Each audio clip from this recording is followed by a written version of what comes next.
Mesdames et messieurs, bonjour et bienvenue une fois encore sur votre rubrique L'entretien du jour. Aujourd'hui, nous attellerons à parler environnement, restauration, nous parlerons dégradation et tout ce qui va avec. Et pour en parler aujourd'hui, nous avons avec nous M. Serge Zoumbga. Il est donc chargé de programme à l'association Tipalga au Burkina Faso. C'est un plaisir de vous avoir avec nous sur Sika Télévision. C'est un plaisir pour moi également. Puisqu'on parle de dégradation du paysage, qu'est-ce qui conduit à cette dégradation-là?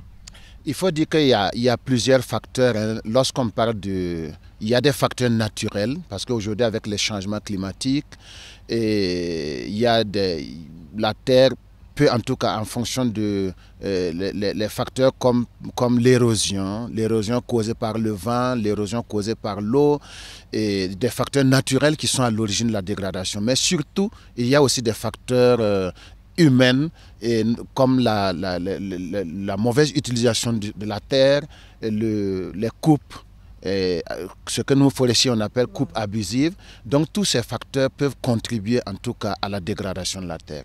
La dégradation de la terre. Et alors, comment est-ce que le Burkina Faso fait-il face à ce phénomène-là? Il y a plusieurs actions qui sont menées au Burkina Faso parce que si vous vous souvenez, les premières actions ont commencé déjà dans les années 70 en venant. Donc, et après, sous la révolution, nous avions engagé en ce moment ce qu'on appelait les trois luttes. La lutte contre la divagation des animaux, la lutte contre les feux de brousse, et tous ces facteurs contribuaient à la dégradation. Et les grands reboisements ont commencé aussi bien avant, mais qui se sont intensifiés avec les trois luttes. Et après les trois luttes, on a aussi mené d'autres actions, comme ce qu'on appelait les 8000 villas, 8000 forêts. Et tout ça, c'était pour restaurer le couvert végétal qui était dégradé. Il y a eu aussi ce qu'on appelait les plantations industrielles, qui étaient des grandes plantations menées autour des grandes villes pour approvisionner les villes en bois de feu. Malgré tout, la dégradation s'est toujours poursuivie. Et aujourd'hui, nous, en tant qu'ONG, nous avons aussi pris la relève pour mener aussi des actions, non seulement des actions de plantation, mais des actions spécifiques aussi de récupération des terres. La récupération des terres, c'est quoi? C'est de mener des activités qui vont permettre à la terre de capter le peu d'eau qui tombe et de pouvoir faire repousser la végétation, soit pour la production agricole, soit des arbres qui vont produire plus tard du bois et protéger le sol, soit aussi du fourrage qui va contribuer à l'alimentation du bétail. C'est ça. Et j'ai aussi entendu parler des forêts familiales. Est-ce que vous voulez nous donner quelques détails par rapport à ça? Et cette terminologie, nous l'utilisons au niveau de Tipalga pour désigner ce que nous appelons les mises en défense.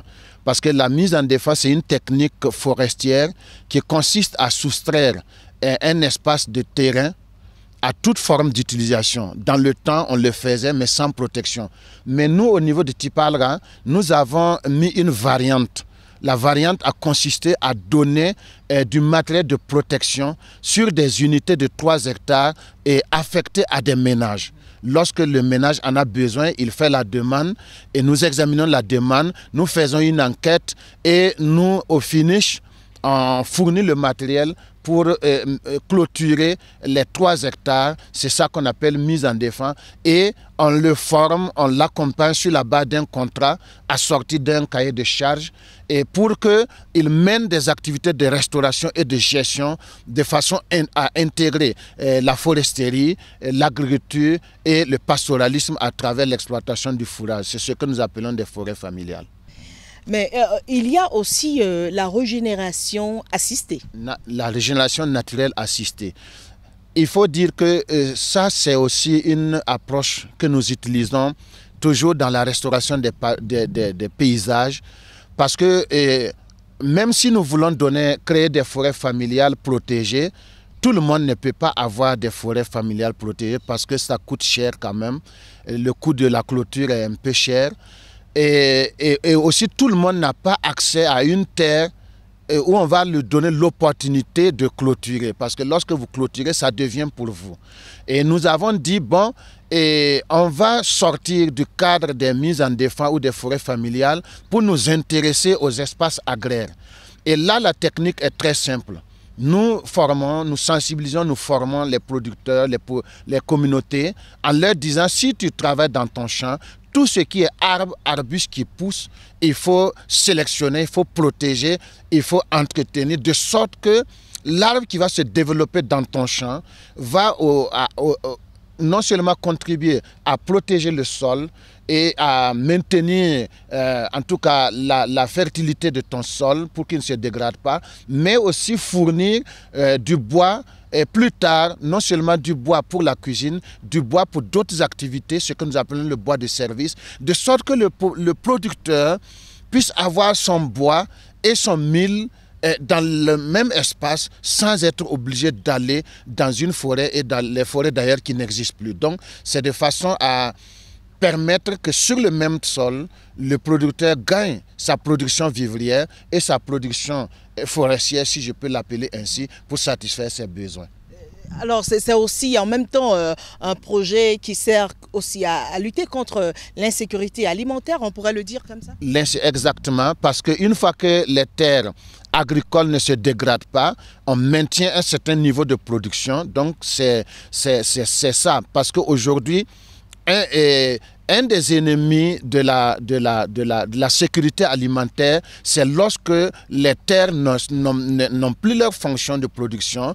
On dit qu'elles sont dégradées et vous ne pouvez plus rien faire. Donc, pour éviter que ça arrive à ce stade-là, c'est pour cela que nous préconisons de garder les arbres qui poussent dans le champ pour essayer de maintenir. Donc, c'est une façon de lutter contre l'insécurité alimentaire en améliorant les rendements à travers la présence des arbres dans le champ qui non seulement vont permettre de lutter contre l'érosion, parce que quand l'eau passe, l'eau ne va plus couler avec force, mais aussi les feuilles qui tombent vont continuer à se décomposer. Ça sert de compost après. De compost naturel, voilà, de compost et voilà, donc ça sert à améliorer la qualité du sol. Puisqu'on parle de production agricole, je voudrais profiter pour faire des parenthèses rapidement. Oui.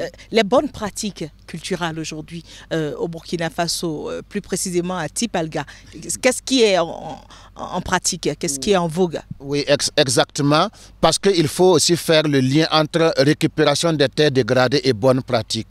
Ce que nous appelons bonnes pratiques ou ce que nous appelons agriculture durable. L'agriculture durable, c'est de produire sur le même sol aussi longtemps que possible, et parce que avant, on connaissait l'agriculture itinérante. Tu fais ton champ aujourd'hui, la terre a perdu sa fertilité, tu te déplaces. Mais avec l'augmentation de la population, on est arrivé à un stade où on ne peut plus se déplacer. Donc, il faut rester sur le même sol. Maintenant, les bonnes pratiques que nous préconisons, il faut savoir apporter du fertilisant, surtout organique, parce que nous déconseillons les engrais, parce que ça contribue à dégrader le sol. C'est pour cela que nous, à Tipalga, nous faisons vraiment la promotion de la fumure organique bien décomposée et qu'on apporte dans le champ, mais qu'on ne vient pas épandre, parce que traditionnellement, les paysans viennent seulement, ils versent, et là aussi, quand l'eau vient, l'eau du pluie vient, ça ramasse. Maintenant, nous disons qu'il faut faire, par exemple, le zaï. Ce sont des poquets, des petits trous, dans lesquels on met le compost, ou on fait des demi-lunes qui permettent de capter l'eau pluviale. Là même, avec une faible pluviométrie, on arrive à boucler le cycle de production.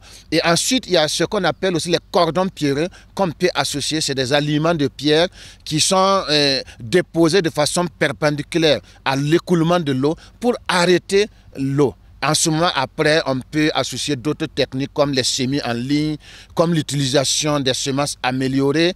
Tout ça, il faut associer tout ça pour assurer une production durable qui contribue à la sécurité alimentaire. Parfait. Alors, ça permet donc aux populations de quitter la pauvreté, parce que quelque part, la récupération, la restauration du paysage, comme vous la décrivez si bien, avec la promotion de l'agriculture bio et tout ça, ça aide à lutter contre la pauvreté. Tout à fait, parce que nous disons que l'objectif de l'agriculture durable, la récupération, tout ça c'est quoi? C'est au finish améliorer les rendements. Si les rendements sont améliorés, la production va permettre aux paysans de s'alimenter tout au long de l'année. Et quelqu'un qui a mangé ne peut pas être qualifié de pauvre. Donc nous pensons que si on arrive à un stade où, avec la production ordinaire, les gens n'ont pas à manger tout au long de l'année, mais avec l'utilisation des bonnes pratiques, on a des rendements qui sont doublés, souvent triplés, et ça va vraiment contribuer à lutter contre la pauvreté parce que le surplus peut être vendu.